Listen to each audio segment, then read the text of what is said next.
Semuanya berawal dari masjid ini. Kecil, di dalam gang, di tengah pemukiman non-muslim. Berawal dari pergerakan anak muda yang selalu bermimpi besar, dimulai dari hal yang paling dasar.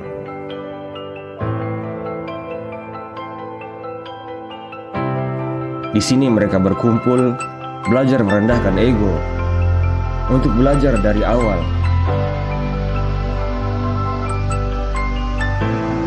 Tua, muda, yang berilmu, bahkan mereka yang baru kembali dari petualangan. Perlahan tapi pasti, satu demi satu berdiri, bukan untuk gengsi, tapi mencoba meneladani Masjid Nabawi. Ujian yang kami hadapi, kami ubah menjadi inspirasi. Senyum mereka menjadi motivasi untuk mengantarkan amanah sampai ke tempat tujuan.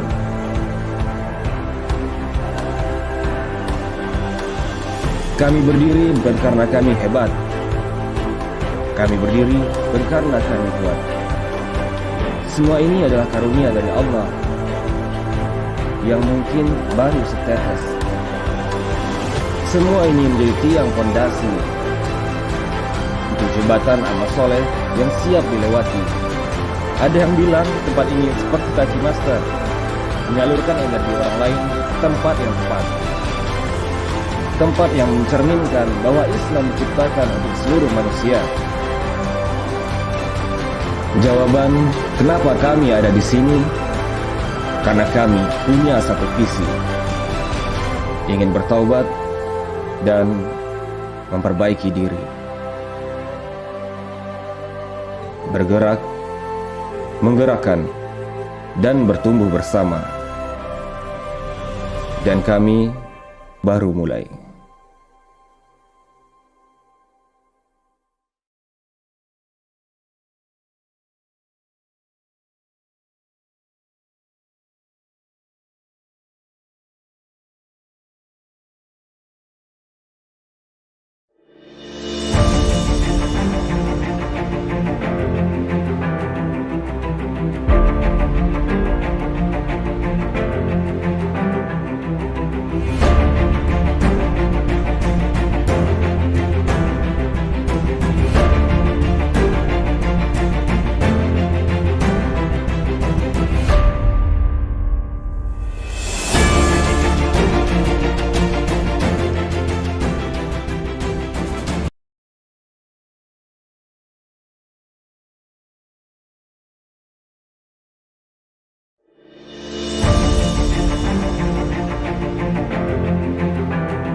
Minasyaitonirrajim. Bismillahirrahmanirrahim. Assalamualaikum warahmatullahi wabarakatuh. Waalaikumsalam warahmatullahi wabarakatuh. Alhamdulillahirabbil alamin wa bihi nasta'inu ala umuri dunya waddin. Wassalatu wassalamu ala asrofil anbiya'i wal mursalin. Asyhadu an la ilaha illallah wahdahu la syarikalah wa asyhadu anna Muhammadan abduhu wa rasuluh la nabiyya ba'dah. Qala rabbi ishrah li sadri wa yassir li amri wahlul 'uqdatam min lisani yafqahu qawli. Amma ba'd. Bersyukur kita kepada Allah dengan sama-sama mengucapkan alhamdulillahirabbil alamin, dan bersalawat kita kepada Rasulullah dengan sama-sama mengucapkan Allahumma shalli ala Muhammad wa ala alihi wa sahbihi wasallam. Baik teman-teman semua, kita masuk ke kajian berikutnya. Pekan lalu kita sudah bahas teasernya, pendahuluan mengenai bagaimana kita pulang. Ya. Kita belajar ini tujuannya supaya muncul rasa takut terhadap Allah, muncul rasa takut terhadap hari akhirat. Kenapa? Karena semua yang kita lakukan di dunia pasti dibalas Allah di akhirat, mutlak di akhirat ya. Kalau di dunia bisa dibalas, bisa ditunda. Ya, kalau di dunia bisa dibalas, bisa ditunda. Tapi kalau di akhirat mutlak, semua pasti dibalas. Yang berbuat baik dibalas dengan kebaikan yang berlipat ganda, yang berbuat buruk akan dibalas dengan kejahatan, keburukan yang sama. Oleh karena itu kita harus punya rasa takut, harus punya kewaspadaan terhadap akhirat. Meskipun di luaran sana banyak beredar orang gitu, banyak beredar hoax gitu, banyak beredar berita-berita yang menyatakan orang Islam ini dakwahnya nakut-nakutin, yang diomongin mati, yang diomongin neraka. Ya, harus kita kasih tahu bahwa saya sudah, insyaallah, alhamdulillah, pekan lalu sudah kita bahas surat Fussilat ayat 4 ya. Allah itu adil, basiro wa naziro. Berita gembiranya sudah dikasih, peringatannya juga dikasih. Dan basiro disebutkan duluan dibanding naziro. Artinya apa? Berita gembira disampaikan duluan. Makanya di depan-depan itu kan ayat-ayatnya nggak nyebut neraka dulu ya. Ya kan di awal-awal. Ayat-ayat neraka lebih banyak di mana? Ya jus makin terakhir ke belakang tuh. Gitu. Makanya makin surat Al-Qiyamah, surat Al-Waqiah, surat-surat yang mengenai kiamat, kengerian hari akhir lebih banyak di belakang daripada di depan. Ini bukti bahwa Allah itu sebetulnya mendahulukan basiro, baru naziro. Tapi kebiasaan manusia kalau dapat berita baik, kan kita biasa aja ya. Biasa aja. Waalaikumsalam. Kalau ada berita baik di televisi, kita responnya biasa saja biasanya. Tapi kalau ada di televisi berita buruk, respon kita biasanya jauh lebih antusias ya. Makanya dalam konsep berita buruk adalah berita baik buat mereka kan? Dalam konsep berita buruk adalah berita baik buat mereka. Bisa naikin rating, bisa naikin yang lain-lain. Kalau berita baik nggak terlalu. Coba kalau cerita Jakarta sekian lama dari mulai hujan sampai sekarang, ada cerita banjir nggak di Jakarta beritanya? Pernah dengar nggak berita banjir di Jakarta? Nggak ada kan?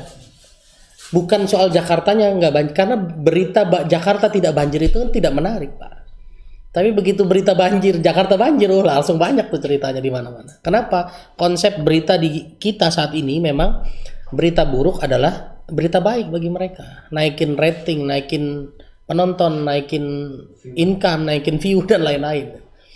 Sementara aturan yang disampaikan oleh Allah adalah sebarkan berita baik, sembunyikan berita buruk. Nah, kita belajar bagaimana kita kembali, kita belajar bagaimana kita harus takut sama akhirat, bukan karena kita mau nakut-nakutin. Karena nggak perlu ditakut-takutin, memang sudah takut. Memang sudah takut gitu ya. Ya. Manusia yang tidak beragama, jangankan masuk neraka, miskin aja dia takut, betul nggak?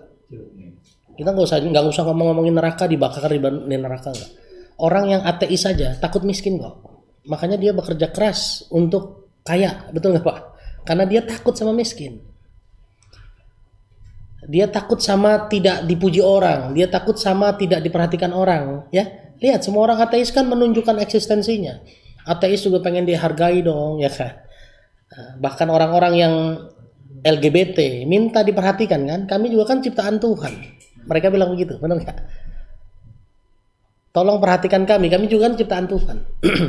Tapi yang diciptakan Tuhan itu, yang diciptakan Allah bukan cuma manusia. Allah menciptakan tikus apa enggak? Ya, siapa yang nyiptain tikus? Allah. Lalu kita diperintahkan bermain-main sama tikus apa enggak? Enggak. Tinggalkan yang jorok-jorok. Allah nyiptain ulat apa enggak? Ulat itu ciptaan Allah. Tapi apakah kita bermain-main sama ulat? Enggak. Iya, kecuali ulat sutra, ya kan? Kalau ulat belatung itu loh Pak yang maksudnya. Ya kan? Benar nggak? Betul, manusia ciptaan Allah. Yang LGBT pun dia ciptaan Allah. Kita nggak benci sama manusianya, tapi kita benci sama perilakunya. Iya betul, dia ciptaan Allah. Lalu kita musuhin apanya? Kita musuhin perilakunya. Sama seperti tikus, kita musuhin perilaku tikusnya. Tikusnya ya kalau dia nggak masuk rumah kan nggak pernah kita ganggu ya Pak. Tikus got di luaran sana pernah nggak kita kejar-kejar? Enggak. Ya kan? Babi ciptaan Allah apa bukan? Ciptaan Allah. Tapi kita makan nggak? Enggak. Artinya nggak mentang-mentang dia teriak, kami juga ciptaan Allah. Perhatikan kami. Oh, mohon maaf. Mohon maaf. Anda betul ciptaan Allah, tapi kami harus meninggalkan Anda. Kenapa? Karena perilaku Anda mendatangkan mudarat buat kami ya. Dan ini dulu pertama kali kan di kaum Lut ya. Kalau baca surat Al-A'raf ayat 80 81 ya. Nabi Lut bilang, wa iz qala Lutu liqaumihi ta'tinal fahisata ma sabaqakum biha, kamu melakukan kejahatan yang belum pernah min ahadim minal alamin, belum pernah dilakukan oleh orang-orang sebelumnya dia. Jadi pertama kali ada yang LGBT itu di zamannya Nabi Lut. Ya, kalau lihat ayat 81-nya, innakum ta'tina rijala syahwatum min dunin nisa. Laki-laki melampiaskan nafsunya kepada laki-laki, bukan kepada perempuan. Kalau dulu cuma laki-laki sama laki-laki. Kalau sekarang laki-laki perempuan-perempuan, benar gak? Laki-lakinya satu, perempuannya dua. Sekarang udah kompleks. Jadi kalau mau ngomong jahiliyah dulu sama sekarang, mana jahiliyah mana sekarang? Dulu sama sekarang. Iya. Iya nggak? Kalau zaman Nabi Lut dulu cuma laki-laki menyalurkan nafsunya kepada laki-laki, bukan kepada perempuan. Dalilnya apa? Surat 7 ayat 81. Ya kan? Benar nggak? Betul ya? Ya. Nah, innakum lata'tuna rijala syahwatan min dunin nisa, ya. Wa innakum qaumum musrifun. Dan kamu kaum yang berlebih-lebihan, kamu yang bikin kerusakan. Nah, jadi kalau zaman dulu laki-laki cuma sama laki-laki doang. Kalau sekarang yang perempuan-perempuan ada. Ya, yang pedofil ada. Gitu loh. Jadi kalau mau banding-bandingan, Pak, dulu zaman jahiliyah, sekarang iya zaman jahiliyahan sekarang. Dulu Nabi Fir'aun membunuh anak laki-laki, anak perempuan dibiarkan. Kalau sekarang belum jelas laki-laki, belum jelas perempuan, dibunuh, diaborsi. Iya kan, Pak? Kalau dulu kan ditunggu lahir dulu. Kalau laki-laki bunuh, kalau perempuan biarkan. Kalau zamannya Rasulullah, kalau perempuan bunuh, laki-laki biarkan. Kalau sekarang semua. Kalau zaman dulu unta yang dijadiin bahiro, kalau sekarang mending bahiro, mending unta, Pak. Kalau dulu kan unta tuh masih ada harganya, Pak. Kalau sekarang kan ya yang pernah saya bahas di sini kan, celana nggak ada harganya, jadiin bahiro harga 50 juta. Buat apa? Gitu loh. Jadi kalau mau ngomong, Pak, zaman sekarang, ya nilai sendiri lah. Gitu. Makanya kita harus belajar ini nih. Kalau kita belajar pulang takut sama Allah, takut sama akhirat, kita jadi nggak mau sembarangan berbuat di luar sana kan. Betul nggak? Jadi nggak mau bersembarangan di luar sana. Dan ayat tentang kematian banyak banget. Banyak banget. Yang paling sering apa? Kullu nafsin za'iqatul maut. Ini ada di surat berapa aja? Ali Imran 185, surat Al-Anbiya ayat 35, ya nggak? Al-Jumu'ah juga ada. 3185, 21 ayat 35, kullu nafsin za'iqatul maut. Walanablukum bisyarri wal khairi fitnah. Itu ya surat Al-Anbiya ayat 35. Ya. Surat 7 ayat 34, walikulli ummatin ajal. Surat 7 ayat 34. Jadi saya nggak usah buka satu-satu, nanti Bapak lihat sendiri aja. Ya, surat 3185, surat 21 ayat 35, surat 7 ayat ayat 34. Surat apa lagi? Surat Yunus ayat 49. Banyak. Nah, sudah berkali-kali sama Allah dijelaskan tentang bahwa kita semua pasti mati. Surat 4 ayat 78, Ainama takunu yudrikumul mautu walau kuntum fi burujim musayyadah. Dimanapun kamu berada, kamu pasti mati. Meskipun kamu ada di dalam benteng yang kuat. Jadi nggak mungkin kita bisa lari. Mau pakai apa itu anti aging pun tetap mati, bener nggak? Ya kan? Pakai anti aging, ya? Pesawat angkasa dibekukan dan lain-lain tetap mati, Pak. Tetap mati. Gitu. Jadi sebetulnya mati adalah keniscayaan. Nah, mati adalah pasti. Betul nggak? Nah, kalau sesuatu yang sudah pasti, harusnya dipersiapkan apa enggak? Iya. Kita lebih sering mempersiapkan yang belum pasti. Belum pasti miskin. Oh, kerja keras supaya gak miskin. Belum pasti, Pak, miskin ya, Pak. Belum pasti punya anak. Belum pasti punya istri. Belum pasti punya suami. Tapi perjuangannya kayak apa? Benar nggak? Ya kan? Belum pasti jadi presiden. Oh, perjuangannya kayak apa? Tapi udah pasti mati, kita cuek. Pak, coba bayangkan. Waktu Ustadz Fajar mau nikah. Udah tahu pasti besok mau nikah. Persiapan nggak malamannya? Persiapan kan, begitu tahu dia pasti mau nikah, persiapan. Sebelumnya persiapan nggak, Mas? Enggak, karena belum pasti. Ya kan, ini kan standar yang harusnya terjadi kan. Kalau belum pasti mah nggak siap-siap amat. Begitu udah pasti, udah makin kencang tuh. Apalagi nikahnya di sini, cateringnya begini, bener ya? Semakin pasti, semakin dipersiapkan. Tapi berkaitan dengan kematian, semakin pasti kita tahu kematian itu tidak akan datang, semakin tidak dipersiapkan. Tapi ada kok orang yang mempersiapkan. Dia sudah siapkan kain kafannya. Dan bahkan ada yang lebih hebat lagi, sudah mempersiapkan tanah kuburannya. Silakan beli di sana di Cikarang. 300 juta harga paling murah. Ya kan? Bahkan di level artis yang sudah jadi anggota DPR, yang disiapkan sama dia apa? Kuburannya. Pertanyaan saya, waktu mau nikah, Ustadz Fajar, lebih deg-degan nyobain bajunya, apa lebih deg-degan sama ijab kabulnya? Ijab kabul. Berarti kesimpulannya kalau kuburan lebih takut nggak dapet tanahnya, apa lebih takut sama pertanyaan di bawahnya?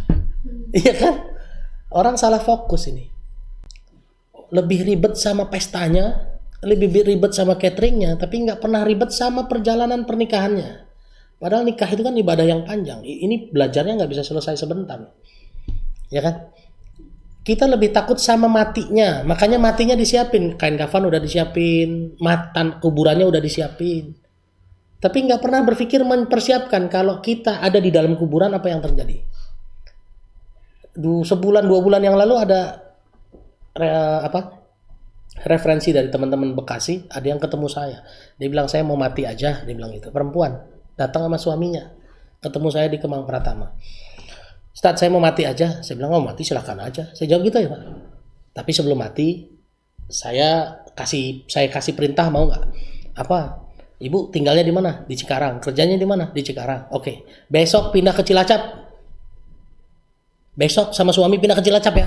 Besok, saya bilang gitu. Dia langsung mikir gini, ngapain saya pindah ke Cilacap? Nanti di Cilacap saya tinggal di mana? Kerja di mana? Anak saya sekolah bagaimana? Oke. Ini cuma soal pindah ke Cilacap. Pertanyaannya dia banyak. Betul nggak? Nggak semudah itu pindah dari Cikarang ke Cilacap. Apalagi diperintahin sama orang kayak saya nggak jelas gitu. Nah, dia bilang, bagaimana Ustaz? Kalau saya pindah ke Cilacap, nanti saya kerjanya gimana? Makannya gimana? Tinggal di mana? Anak saya sekolah di mana? Oke? Terus saya bilang, kalau ke Cilacap aja kamu segitu bingungnya, kenapa sama mati kamu nggak bingung? Mati itu juga pindah tempat juga, dari dunia pindah ke alam gaib. Nggak mikir nanti di alam gaib saya tidurnya gimana, makannya gimana, cari duitnya gimana, saya bilang gitu kan. Iya juga ya, iya sama aja, sama-sama pindah kan. Coba mulai besok kantor BMI dari sini pindah ke Bekasi Barat, pasti apa pertanyaannya Pak? Ya kan, di mana rumahnya Ustaz? Ini pindah-pindah nanti siapa yang bantuin, mana? Ini cuma pindah tempat yang masih sama-sama di bumi loh. Lalu ada orang yang tiba-tiba dengan mudahnya saya mau mati aja. Lah, mati itu juga pindah dari dunia nyata ke dunia gaib, dari alam dunia ke alam barzakh. Kalau pindah di sesama dunia dari Cikarang ke Cilacap, itu saja udah banyak persiapan yang harus dibuat. Bagaimana pindah dari alam dunia ke alam barzakh? Yang kita nggak tahu di sono, Pak. Ada saudara apa enggak? Nanti di sono siapa yang bantuin kita? Kan nggak tahu, benar nggak? Kalau ke Cilacap mungkin aja ketemu tetangga baik yang bisa nolongin, bener nggak? Lapar-lapar ada masjid yang nyediain makan, bener nggak? Nah kalau di alam barzakh bagaimana? Simple kan? Ngebalikinnya gampang banget gitu. Sampai akhirnya, iya ya. Kalau gitu saya nggak jadi mati. Ya sudah kalau nggak jadi mati saya bilang gitu. Iya kan? Ya nggak? Simple aja sebetulnya buat nabok-nabokin orang tuh gampang aja Pak sebetulnya. Kalau orang-orang mau pindah ke mau mati gitu ya udah pindah aja ke sana. Suruh pindah tempat aja dia bingung. Nah, kalau kita sudah tahu bahwa mati itu pasti, apa yang harus dipersiapkan? Amal soleh, makanya kita angkat beras. Amal soleh, makanya kita memuliakan orang tua, birrul walidain, ya kan? Tapi jangan salah teman-teman semua. Saya mau ingatkan satu hal. Silakan baca surat 47 ayat 27 dan 28. Surat Muhammad ayat 27 dan 28.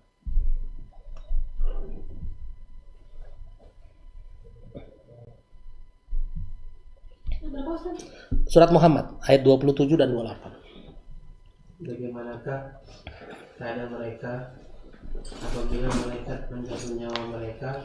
Oke. Seraya memukul-mukul wajah mereka dan punggung mereka. Oke, ada orang yang matinya dipukul-pukul wajah dan punggungnya. Yang mukul siapa berarti? Malaikat, bukan tetangganya. Ya, ini mah mati dipukulin tetangga, beda. Ini matinya sakaratul mautnya dipukulin sama malaikat. Jangan bayangin tangan malaikat sama tangan saya gedean tangan saya atau sama. Ya jangan bayangin. Jibril itu kalau melebarkan sayapnya timur dan barat gelap semua. Berarti tangannya segede apa? Ya nggak usah dibayangin, tapi ya pasti bukan di luar, bukan di area yang kita bisa bayangin. Tapi kalau ditonjok malaikat ya keluar lah gitu, pastilah gitu ya. Kenapa mereka matinya bisa ditonjok muka dan punggungnya, bisa dipukulin dengan muka dan punggungnya oleh malaikat? Kenapa coba? Lanjutin 28. Yang demikian itu adalah karena sesungguhnya mereka mengikuti apa yang menimbulkan kemurkaan Allah. Oke. Karena mereka mengikuti apa yang menimbulkan kemurkaan Allah, akibatnya lanjut. Dan karena mereka membenci keridoannya, Lanjut. sebab itu Allah menghapus pahala amal. Kita melakukan aktivitas-aktivitas yang bikin Allah marah, Allah murka, Allah tidak ridho, yang akhirnya amal-amal kita dihapuskan. Ngangkat beras Pak, berapa tahun Pak? Dari 2014. Kalau tiba-tiba Allah gak ridho, dihapus. Sedekah, berapa duit tiap bulan yang dikasihin? Wakaf Quran, wakaf mobil, wakaf waktu. Kalau kita melakukan hal-hal yang dibenci sama Allah, tiba-tiba amalnya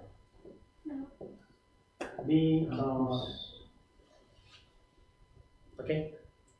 Ilustrasinya. Sholat tahajud. Surat berapa, ayat berapa? Kalian. Surat 17 ayat 79. Wa minal laili fatahajjat bihi nafilan talak. Apa balasannya? Asa ayyab asa. Apa artinya asa? Semoga itu udah pasti apa belum? Belum. Sholat tahajud kita itu belum tentu diterima, Pak. Belum tentu diterima. Baru semoga. Betul nggak? Lah sudah sholat kita cuma semoga, terus kita lakukan aktivitas-aktivitas yang menghapuskan amal, kira-kira makin habis nggak? Iya. Baca Quran surat 7 ayat 204, coba baca.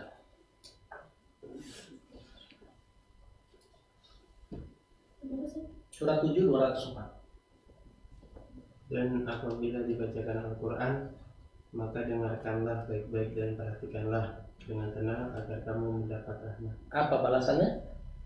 Dapat rahmat. Apa? Agar pasti atau agar? Agar itu udah pasti apa belum? Terus iya kan? Kita ini balasan amal kita Pak, amal soleh. mau di level tahajud sekalipun, tahajud ini baru semoga baca Quran atau mendengarkan Quran masih ada. Apakah ini udah pasti? Belum pasti. Makanya kita nggak bisa nyombongin apa-apa. Kita cuma bisa kerjain, nggak tahu yang mana yang diterima. Ya kan? Sambil menghindarkan aktivitas-aktivitas yang merusak pahala. Betul nggak? Ya kan? Karena hidup kita ini terancam, Pak.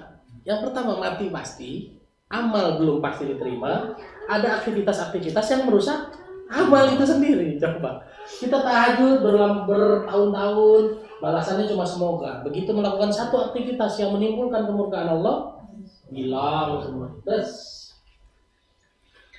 kita baca Quran tiap hari satu juz. Dari udah berapa lama nih? Udah berapa kali khatam kita? Tiba-tiba melakukan aktivitas yang menghapuskan dosa, dan ancamannya sakaratul maut ditonjokin sama malaikat wajah dan punggungnya. Jadi kita terancam depan belakang atas bawah lah. Belum lagi setan yang bisik-bisikin. Betul nggak Pak? Udah tenang hidupmu mah, orang paskas kok nganter beras tiap bulan. Itu godaan setan kok bukan? Iya. Sehingga kita merasa tenang. Adalah aman, masih punya tabungan amal soleh. Apa? Iya. Saya punya teman Pak, tabungannya di bank yang sudah ditutup, sudah dilikuidasi, itu miliaran. Dan dia ngomong dengan saya, tenang lah, gue mah 7 turunan 8 tanjakan, gak bakalan miskin. Duit gue banyak, iya banyak memang, miliaran, puluhan miliar, ratusan miliar. Begitu banknya tutup, Kak, sekarang ngegokar, ngojek, narik mobil. Begitu ketemu, ini karena gue sombong dulu. Jangan pernah merasa punya tabungan puluhan miliar saja, sekarang hilang setelah banknya dilikuidasi. OJK dulu menjamin berapa yang dijamin? Cuma 2 miliar. Ya kan? Cuma 2 miliar. Puluhan miliar dia hilang diganti 2 miliar. Setelah 2 miliar cair, keluarnya juga lama. Proses dulu demo apa segala macam. Ya kan? Oh ternyata dia masukinnya ke rekening-rekening yang investasi sehingga nggak diganti Pak. Makin banyak lagi nggak ruginya. Nah, inilah resiko kita. Resiko kita hidup di dunia begini. Amal belum tentu diterima. Belum lagi setan yang menggoda setiap saat. Ditambah lagi kita kepleset melakukan aktivitas yang beresiko menghapuskan amal. Makanya pembukaan saya di sini.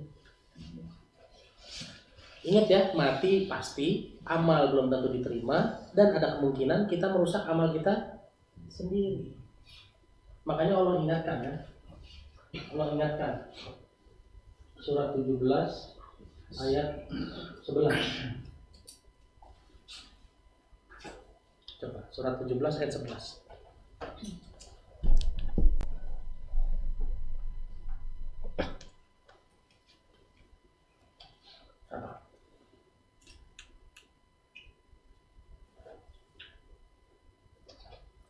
Dan manusia berdoa untuk keburukan. Oke. Bagaimana ia berdoa untuk kebaikan?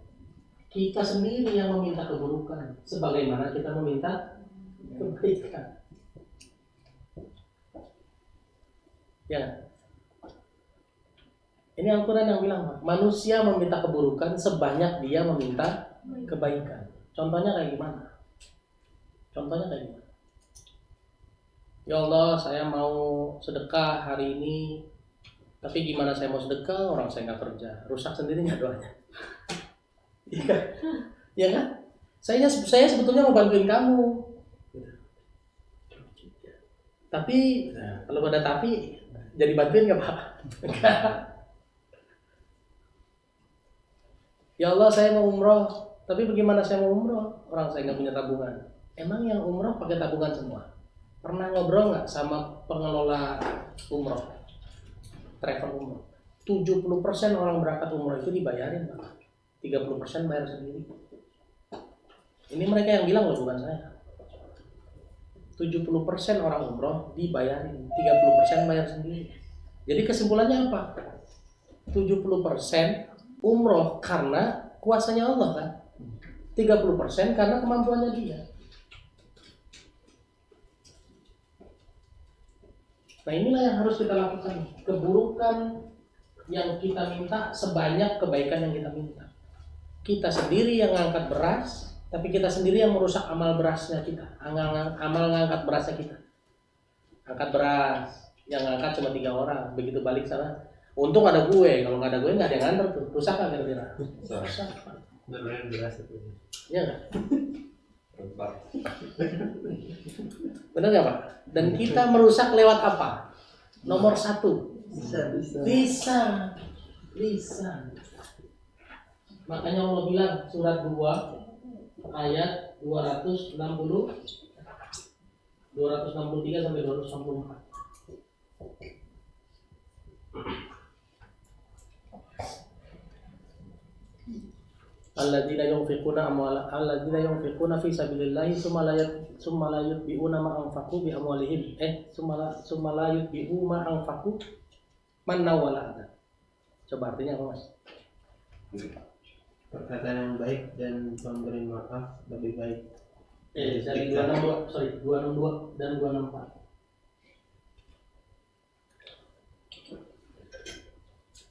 Orang-orang yang menafkahkan hartanya di jalan Allah, kemudian mereka tidak mengiringi apa yang dinafkahkannya itu dengan menyebut-nyebut pemberiannya, dan dengan tidak menyakiti perasaan si penerima, mereka memperoleh pahala di sisi Tuhan mereka. Loncat ke 264. Hai orang-orang beriman, janganlah kamu menghilangkan pahala sedekahmu dengan menyebut-nyebutnya dan menyakiti perasaan si penerima. Nyebut-nyebut. Makanya kalau kita baca ayat 263-nya apa Pak? 263.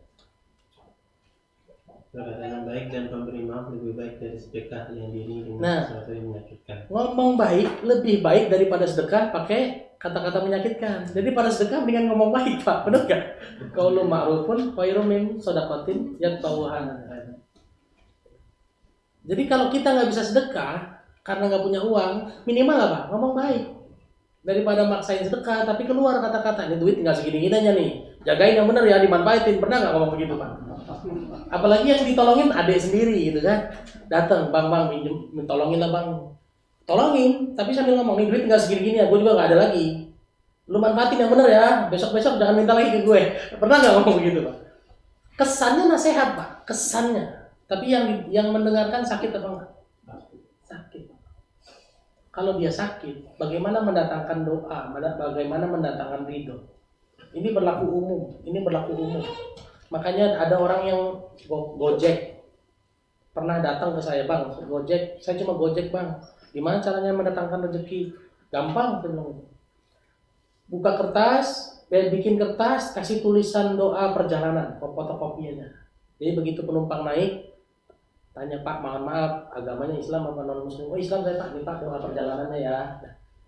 Doa perjalanannya.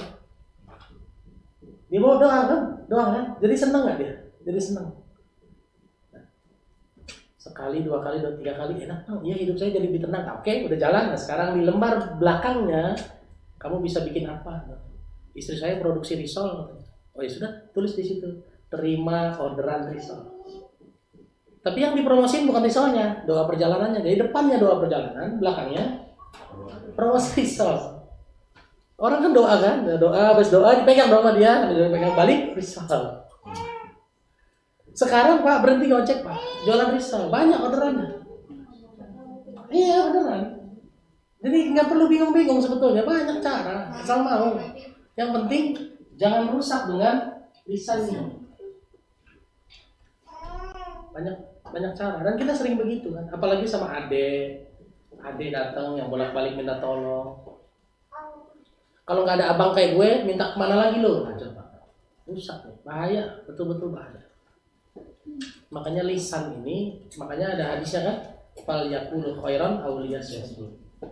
Maka ucapkanlah kata-kata yang baik atau karena amal rusak karena lisan. Makanya kalau kita lihat dalil tentang lisan, Ngomong benar itu dasarnya apa? Dika 3 ayat 70. Ini balik lagi ke sini nih, nggak jauh-jauh. Kenapa? Karena sama lisan orang sering lalai ya. Nih, ibu punya anak 2 nih, ya kan? Lagi repot-repotnya nih, benar nggak? Sabar-sabarnya kira-kira sering lolos nggak di lisan? Sering banget. Karena aja orang saya juga punya anak 2 begini juga kok. Kadang-kadang lolos juga tuh. Oke. Ibu yang punya karyawan ya tiba-tiba agak rada males dikit, terlambat datang dan lain-lain gitu, jangan. Udah dibangunin dari jam 8:30, tadi 8:30 tidur lagi. Mandinya lama 9:30 sampai sini. Karyawan ibu. Oke? Apa? 3370 ya ayyuhalladzina amanu. Wahai orang yang beriman, yang dipanggil orang beriman disuruh takwa. Setelah disuruh takwa baru ngomong belum. Ini udah pernah saya bahas di sini, tapi mungkin sudah lupa. Ngomong benar itu dasarnya iman dan ketakwaan. Betul nggak Bu? Kalau pakai Quran, kenyataannya dalam praktek sehari-hari kita ngomong dasarnya apa? Logika. Ayah mau masak nih, nggak ada uang, nggak ada garam gitu, garam doang nih. Terus ayahnya bilang gini, nggak pakai garam juga nggak apa-apa Bun. Keluar logikanya apa? Nah, ya logikanya nggak enak. Betul nggak? Coba pertanyaan saya, kalau lagi lapar-laparnya Pak, makanan nggak ada garam aja, masih terasa enak nggak buat mereka? Kalau pakai logika itu standarnya nggak mungkin sama. Buat ibu nggak pakai garam nggak enak, tapi buat orang di pinggiran sana yang hari ini kena Semeru dan lain-lain, itu mie Pak, nggak bumbunya nggak dituangin aja, tetap enak Pak buat dia Pak. Dan saya pernah lihat itu. Gitu.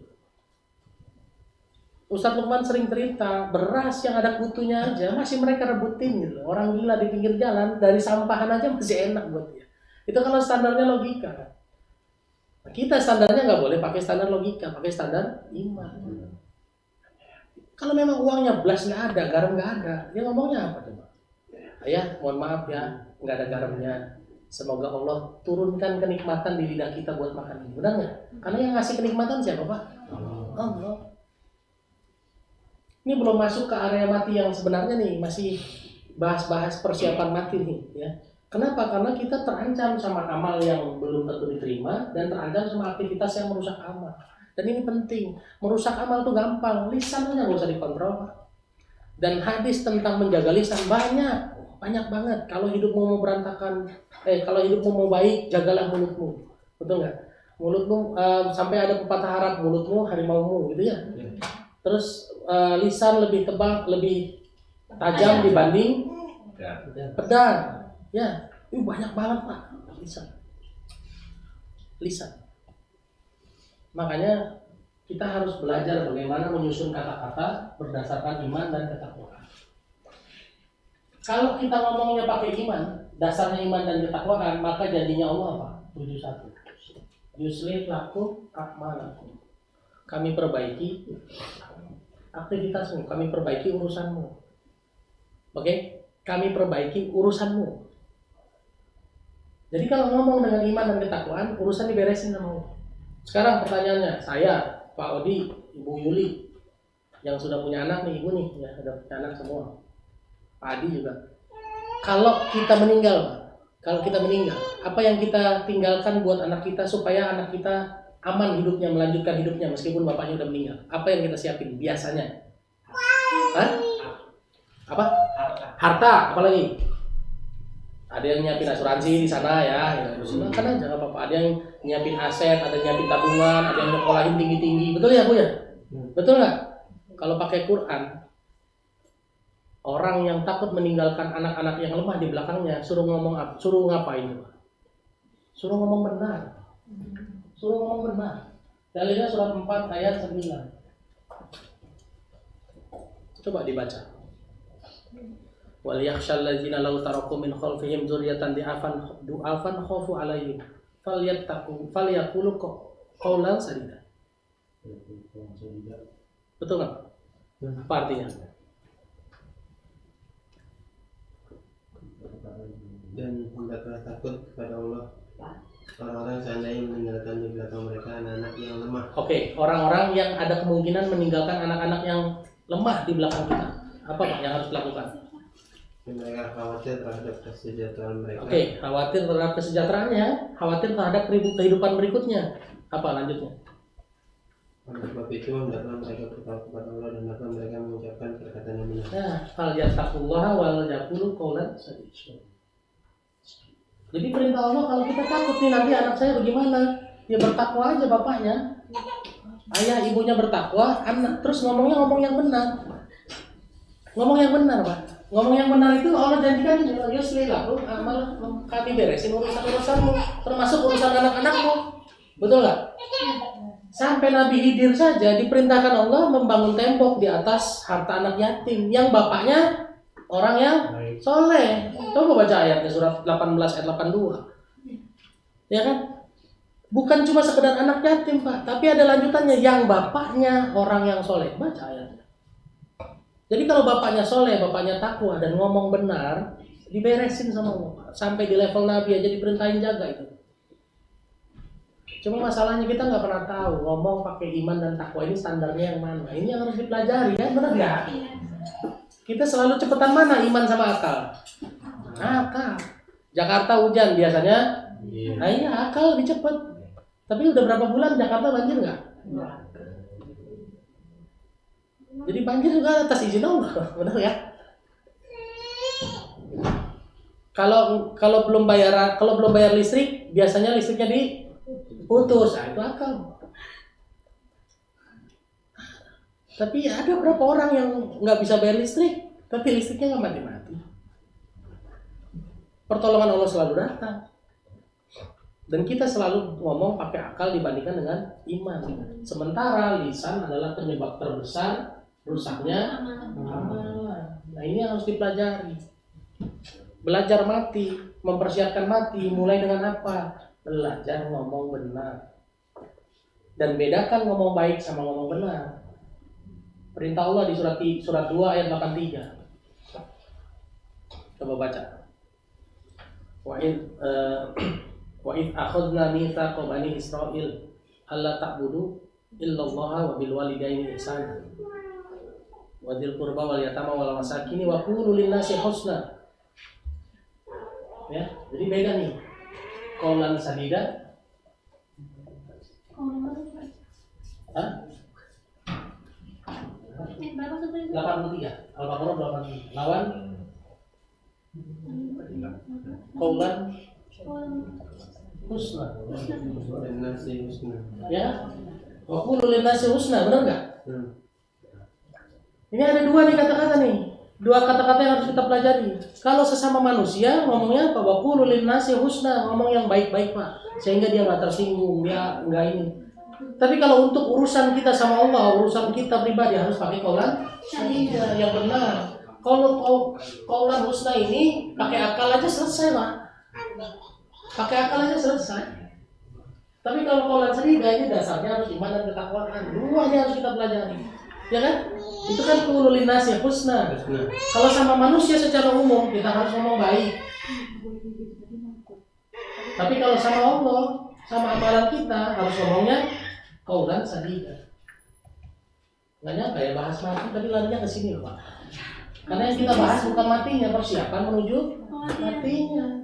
Kalau sudah mati mas selesai. Emang berapa lama hidup di dunia? Surat 79 ayat 4. Surat 79 ayat 46. Ka'annahum yauma yarawnaha lam yalbasu illa asiyatan aw duha. Cuma seperti dari pagi menuju duha atau sore. Ya kan? Sebentar aja. Nah, sebentar ini yang harus dipersiapkan. Kita punya waktu sempit untuk mempersiapkan diri, sementara kematian itu pasti dan panjang menghadapi kematian itu panjang. Oke? Nah, ini yang harus dipelajari. Jadi kalau mau ngomong sama manusia biasa, pakai akal cukup. Gak perlu pakai iman. Jadi kalau tetangga bilang, Bu, banjir, Jakarta hujan nih Bu, banjir ya. Iya Pak, biasanya sih begitu, cukup. Ya kan? Asal baik aja gitu loh. Masalah nggak? Enggak. Tapi kita sendiri harus yakin. Enggak, saya yakin Allah yang maha menentukan. Kalau Allah bilang nggak banjir, nggak akan banjir. Makanya kita bilangnya apa? Hujan itu. Allahumma sayyiban nafi'an. Kita nggak ingat banjirnya, tapi kita ingat apa? Hujan adalah rahmat. Semua konsep air dalam Al-Quran adalah rezeki. Semua konsep hujan di dalam Al-Quran adalah rezeki. Makanya faqultu astaghfiru rabbakum innahu kana ghaffara, kan? Apa habis itu janji Allah? Setelah kita beristighfar, yursilis sama kami turunkan hujan lebat. Hujan lebat itu apa? Rezeki yang unlimited, besar, banyak. Nah, ini yang harus kita pelajari sama-sama nih. Bagaimana memisahkan qaulan husna sama qaulan sadida. Kalau sama tetangga mah Pak RT, Pak RW ngobrol sama warga cukup qaulan sadida, Pak. Qaulan husna cukup. Tapi kalau Bapak bisa naikin ke qaulan sadida, nanti Bapak bisa dapat apa? Surat 7 ayat 96. Walau anna ahlal qura amanu wattaqau la fatahna 'alaihim barakatim minas sama'i wal ardh. Kalau saja penduduk negeri itu, penduduk RW itu, penduduk RT tersebut ya, beriman dan bertakwa, kami bukakan ya, pasti jawaban Allah, bukan agar, bukan semoga, pasti la fatahna. Pasti kami bukakan keberkahan dari langit dan dari bumi. Jadi terserah nih Pak RW mau ngomong pakai apa nih, ya kan? Mau pakai qaulan husna apa mau qaulan sadida? Kalau pakai qaulan sadida, Bapak bisa ngarahin ke sini, bisa turun keberkahan dari langit dan dari bumi. Tapi kalau cuma qaulan husna, berarti cuma jaga hablum minanas saja. Tapi kalau buat kita orang beriman harus pakai qaulan sadida. Makanya hujan, rezeki, alhamdulillah. Selesai. Semua yang benar dari Allah, standarnya itu aja. Jadi menurut Allah hujan itu di Al-Quran apa? Rezeki. Oke? Jadi yang kita belajar lisan. Nah sekarang bagaimana caranya belajar menyusun lisan supaya jadi qaulan sadida? Ini penting, Pak. Penting. Yang pertama rumusnya, yang benar dari Allah. Surat 2 ayat 147, surat 3 ayat 60, surat 18 ayat 29. Yang benar dari Allah. Ya, ini dalilnya, nggak usah dibuka satu-satu, isinya mirip. Al-haqqu min rabbika fala takunanna minal mumtarin. Al-haqqu min rabbikum fala takun minal mumtarin. Wa qulul haqqu min rabbikum. Ya, ayatnya mirip. Kebenaran itu dari Allah. Oke? Jadi kalau mau ngomong benar, pakai yang dari Allah aja. Simpelnya gitu ya. Simpelnya begitu aja. Jadi Allah menjelaskan apa hujan di dalam Al-Quran, rezeki, ya sudah kita alhamdulillah aja. Mau segede apapun, meskipun banjir apapun tetap alhamdulillah saja. Walaupun ada angin, becek, nggak ada ojek, ya. Tetap semuanya kebaikan dari Allah. Makanya saya selalu lemparin ke situ. Saya selalu balikin ke situ. Kok bisa sampai sini? Ya atas izin Allah. Pak Adi ngantar istrinya jam 7 pagi. Saya bisa sampai sini, nggak perlu bawa motor. Iya Pak. Atas izin siapa? Atas izin Allah. Balikin aja ke situ dulu. Semua dari situ. Bu Yuli kok bisa punya usaha bawang segede gini? Atas izin Allah. Nah, itu aja dulu nomor 1. Kok anaknya bisa anteng? Atas izin Allah. Biasanya ibu-ibu apa ya? Kok anaknya anteng? Udah disusuin, anteng ya? Itu jawaban nomor 1 kan? Ya kan? Balikin dulu ke Allah. Atas izin Allah. Ya bawang dari kecil gitu. Iya, Bu Yuli usaha bawang. Aduh, saya dari dulu Pak jualan bawang. Dulu mah mulai dari 2 kilo gitu. 15 tahun saya jualan, nggak usah Bu yang gitu mah, nanti aja. Kalau dia nanya historinya gimana, baru kita jawab. Jadi kalau nanya gimana caranya kok Pak Odi jadi Pak RW, dengan izin Allah Pak. Saya jadi RW karena izin Allah. Selesai Pak. Terus kalau dia nanya perjalanannya gimana Pak? Ya dulu saya aktif di warga. Itu silakan cerita. Tapi yang pertama harus dilakukan apa? Semua balikin dulu lah Pak. Yang kedua, ini rumus yang kedua. Ini rumus pertama ya. Yang kedua 11:23.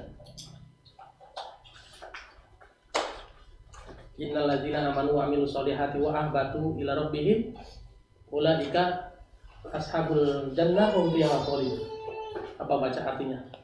Hud ayat 23.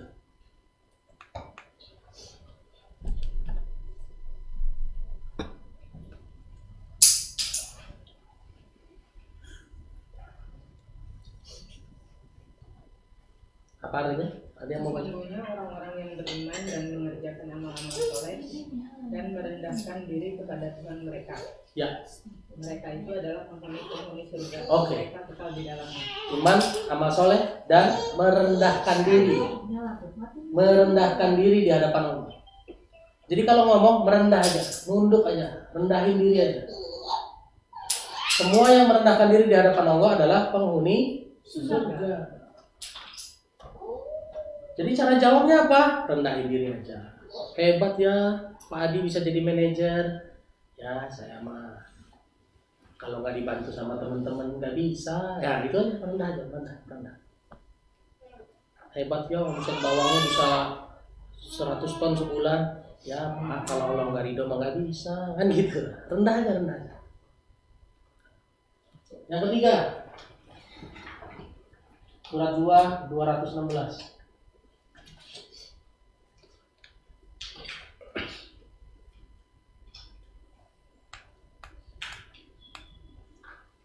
Apa? Kutiba alaikumul qitalu wa huwa kurhun lakum wa asa an takrahu shay'an wa huwa khairul lakum wa asa an tuhibbu shay'an wa huwa syarrul lakum wallahu ya'lamu wa antum la ta'lamun. Ayo, silakan. Diwajibkan atas kamu berperang. Oke, berperang. Jadi kita jawabnya pakai perang, bukan? Habis itu dulu. Padahal perang itu adalah sesuatu yang kamu benci. Oke. Boleh jadi kamu membenci sesuatu padahal ia amat baik bagimu, dan boleh jadi pula kamu menyukai sesuatu padahal ia amat buruk bagimu. Oke. Allah mengetahui sedang kamu tidak mengetahui. Nah, ini ada dua nih rumusnya. Yang pertama, rumus kebalikan. Yang kita suka bisa jadi jelek buat kita. Yang bisa jadi yang buruk buat yang menurut kita nggak suka bisa jadi malah baik buat kita. Ini rumus kebalikan.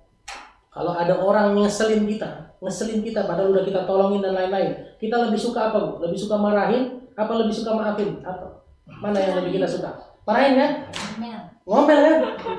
Ngomel itu lebih kita sukai daripada maafin. Tapi terlihat rumus ini, rumus kebalikan. Bisa jadi yang kita suka buruk buat kita. Saya hujan-hujan, Pak, dan celeduk ke sini, mendingan tidur, Pak. Bener nggak? Lebih suka tidur daripada berangkat ke sini. Tapi saya pilih yang tidak saya suka. Rumusnya itu aja sudah. Datang ke sini tepat waktu sama lambat, lebih enak mana? Lambat. Makanya lawan. Makanya lambat di sana.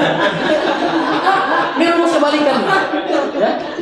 Jadi kalau mau jawab, akal kita balik. Akal kita balik. Suami pulang, bawa duit kurang. Apa yang kita mau ngomongin biasanya? Alhamdulillah. Lebih suka mana? Ngomel atau alhamdulillah? Ngomel, lawan aja rumusnya begitu aja. Lawan yang ngomel. Oke? Ini udah rumus sudah. Udah rumus.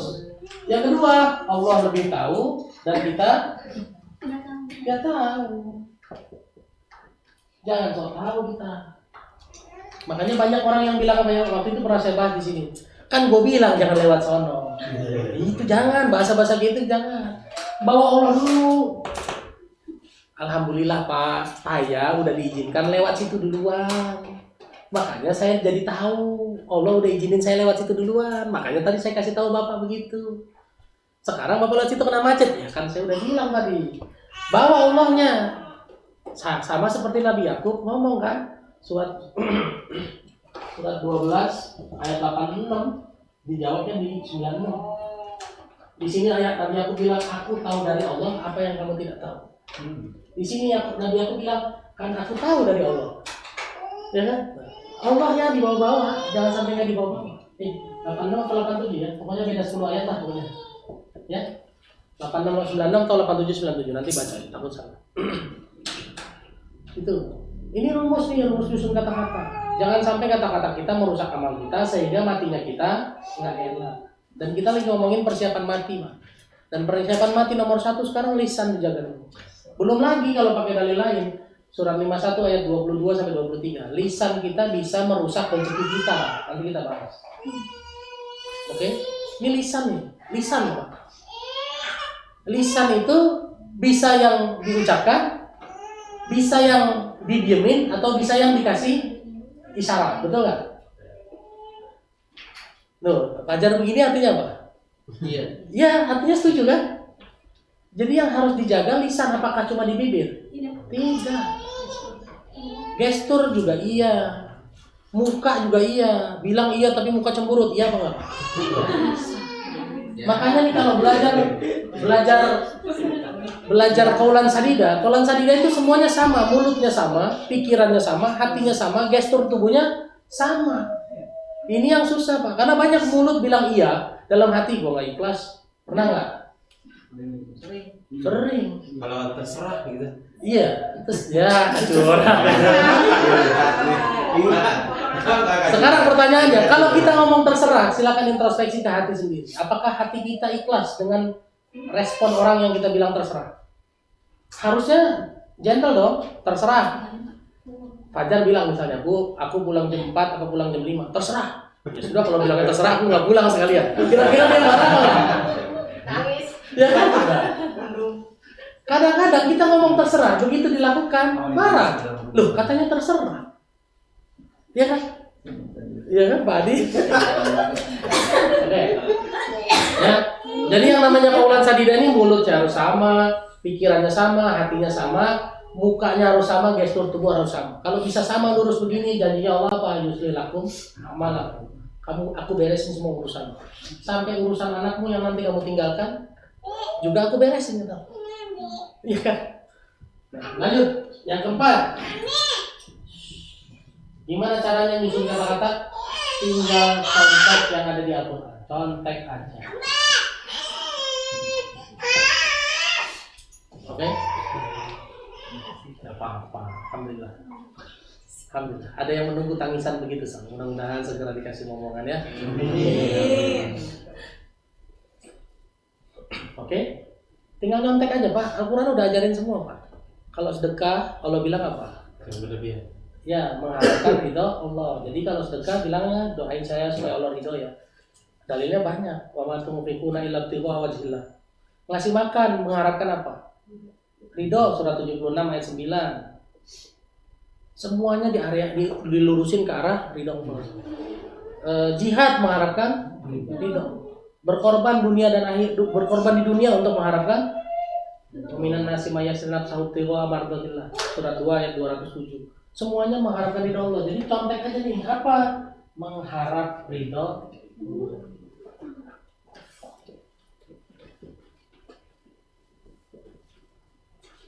Jadi nggak pernah pusing-pusing kan? Ustaz ngapain jauh-jauh ke Bekasi? Nyari ridho. Lihat Instagram saya, pemburu ridho. Karena orang yang nanti masuk surga panggilannya apa? Ya ayyatuhan nafsul mutmainnah irji'i ila rabbiki radiyatan mardiyah. Radiyatan mardiyah. Allah ridho, kamu pun ridho terhadap Allah. Jadi kita harus mengharapkan ridho Allah. Kalau Allah sudah ridho Pak, ya surga mah kita. Ya Allah yang punya. Kalau bos kita sudah ridho sama kerjaan kita, ya kita minta cuti, oh kasih nggak Pak? Kasih, bos izin dulu lah sebentar, ya kasih lah. Yang penting jangan berhenti, benar nggak Pak? Oke. Nah ini kita bahas ini tujuannya apa? Tujuannya buat mempersiapkan mati. Karena yang paling sering lalai adanya di sini, di lisan. Di lisan. Dan kita selalu mendahulukan akal daripada iman. Itu udah rumus tuh.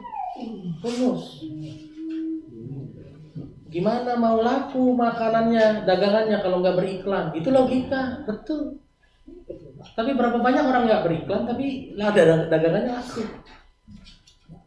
Saya punya sepupu itu jualan di Shopee.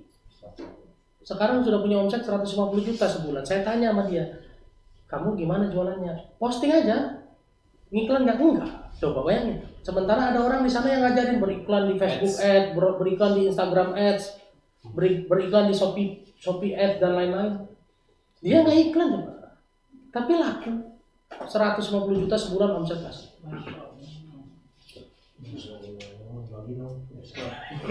Ya.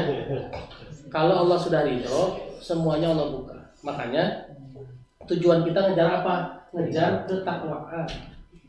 Ada ayat 1000 dinar yang selalu dibaca orang apa? Wa may yattaqillaha yaj'al lahu makhraja. Barang siapa bertakwa, Allah kasih jalan keluar. Ini aja yang dibahas. Oh iya ya. Kalau orang bertakwa dikasih jalan keluar, enggak pernah dibahas bagaimana cara menuju takwanya. Karena takwa dikasih jalan keluar itu udah janji. Yang harus kita kejar apa ya berarti? Takwanya kan. Sekarang bagaimana caranya bertakwa? Ayo, gimana caranya? Dengan lisan. Salah satunya dengan lisan. Salah satunya berlisan dengan iman dan ketakwaan, dengan iman. Ini yang saya ajarin nih. Bismillah dengan izin Allah, saya ajarin hari ini. Ini pakai ini kebalikan. Yang paling sering tuh di sini nih. Kenapa? Karena kita lebih suka ngomong dengan apa yang kita suka kan? Ada tetangga datang, Bu, pinjam uang. Kita lebih suka ngomong apa? Pinjam duit mulu, Bu, gitu ya. Tadi pagi baru saya bahas soal hutang. Ini hutang juga harus dibahas. Teman-teman semua, kalau ada orang datang berhutang, dia berhutang itu kodok buat kita loh. Yang kita harus perhatikan adalah kodarnya kita, bagaimana bersikap terhadap orang yang mengutang sama kita. Pertama, kalau nggak mampu bilang nggak mampu. Jangan bilang, ya mudah-mudahan saya bisa bantu ya. Jadi muncul harapan ke dia nanti. Bilang aja, mohon maaf saya tidak ada uangnya. Belum ada uangnya, jangan bilang tidak ada. Nanti nggak ada beneran. Kalau belum kan bisa jadi ada. Oke? Terus yang kedua, harus dipahami hutang itu ujungnya apa? Ujung dari hutang apa? Ujung dari hutang itu sedekah Pak. Kalau orang yang berhutang itu harus bayar, ujungnya harus bayar. Kita yang menghutangkan, memberikan piutang. Kita yang memberikan piutang ke orang lain, ujungnya itu sedekah. Dalilnya apa? Surat Al-Baqarah 280. Ya. Fa in kana dzu usratin fanaziratun ila maisarah wa an tasaddaqu khairul lakum. Jika yang berhutang kepadamu mengalami kesulitan mudahkan, kata Allah. Perintahnya gitu. Jadi kalau ada orang berhutang terus kesulitan, kita bisa mudahkan apa enggak? Sementara kita yang sendiri butuh, Pak. Ini rumus kebalikan ya. Saya butuh duit. Ada teman utang, oh iya tagih, silakan tagih, boleh kok. Gimana bro? Udah bisa bayar kok bro? Belum ada uangnya bro. Kita lebih suka ngomong apa tuh pas lagi begitu? Wah, gue juga lagi butuh, lu gak ada lagi, kan gitu kan? Lihat rumus kebalikan. Rumus kebalikan, mudahkan. Dan ujung ayatnya wa antasaddaqu khairul lakum, dan jika kamu sedekahkan maka itu lebih baik jika kamu mengetahui. Makanya kalau ada orang mau ngutang ke kita, ingatnya sedekahnya aja. Pak Indra, saya mau pinjam uang 10 juta, saya ingat, saya mau sedekah berapa ya? Jadi kalau dia nggak bayar, saya siap sedekah gitu loh. Ya kan? Menyedekahkannya gampang kan? Kalau saya nggak punya uang cuma 10 jutanya, lalu dia pinjam 10 juta, saya berikan, lalu dia nggak bayar, saya jadi kesulitan. Ya kan jadi malah jadi hilang nanti pahalanya. Kalau saya nggak bisa nahan emosi, nggak bisa nahan marah, nggak memudahkan dan lain-lain. Mendingan saya punya uang 10 juta, dia pinjam 10 juta, saya siap sedekah 3 juta, ya kasih aja 3 juta. Saya adanya 3 juta, mohon maaf cuma bisa bantu 3 juta. Dah gimana? Kalau nanti dia nggak mampu bayar, kita siap sedekah, gitu loh. Iya kan? Jangan sampai udah gue tolongin lo nggak bayar lu, janjinya sebulan, 2 bulan, 3 bulan, nggak boleh gitu. Kalau taat sama Al-Quran mudahkan, makanya berhitung di depan Pak. Waspada, isbiru wasobiru warobitu, waspada. Bahkan minjemin utang aja harus, minjemin duit aja kita harus waspada gitu. Oke, saya punya uang cuma 10 juta, belum bayar ini. Kalau bayar ini, sisanya cuma 3 juta. Berarti dari 3 juta ya, berarti dari 10 juta yang bisa disedekahkan cuma 3 juta. Gitu. Ini kalau kita main hitung-hitungan. Tapi kalau mau pakai iman 100% silakan juga. Tapi asal siap memudahkan ya, Punya ada orang mau pinjam 10 juta dan kita cuma punya uang 10 juta. Mau kasih semua boleh nggak? Boleh. Itu menunjukkan keimanan kita bersama Allah. Yang penting nanti begitu kita butuh, dia nggak bisa bayar, rumusnya mudahkan. Oke? Nah, hari ini segini dulu, karena memang lisan yang paling banyak merusak amal. Ini persiapan mati kita. Jadi bukan cuma ngangkat beras, bukan cuma sedekah tiap bulan, tapi jaga lisan. Insya Allah bulan depan kita bahas soal sakaratul maut. Ya, sakaratul mautnya orang zalim bagaimana, sakaratul mautnya orang kafir bagaimana. Nah, kita bahas itu supaya kita tahu, supaya kita punya persiapan. Tapi yang paling sering dilalaikan orang adalah lisan. Padahal lisan ini kalau salah bisa menghapuskan amal. Kalau amal kita hapus, matinya kita dipukul sama malaikat di wajah dan di punggung. Kita masih bahas soal mati. Tapi bukan matinya yang kita bahas, bagaimana kita mempersiapkan mati yang baik. Wallahu a'lam bishawab. Ada pertanyaan?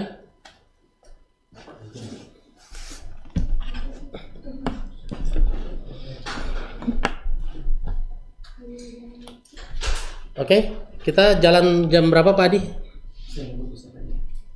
Jadwalnya Bapak? Jam 1? Jam 1 ya? Jadi kita masih ada tanya jawab sampai jam 1 karena beliau harus jemput yang di Pertuan Agung, yang istrinya harus dijemput kan. Gitu. Jadi saya nebeng lagi karena dia nebeng beliau jam 1 kita berangkat. Insya Allah kita ada tanya jawab habis sholat zuhur. Apa? Ya kalau gitu saya ngikut dia aja ya. Dia yang tahu kan. Dia yang tahu ya. Gitu ya. Terima kasih banyak. Yang benar dari Allah, yang salah dari saya sendiri. Usikum wa ya nafsi bitaqullah. Wabillahi taufiq wal hidayah. Wassalamualaikum warahmatullahi wabarakatuh.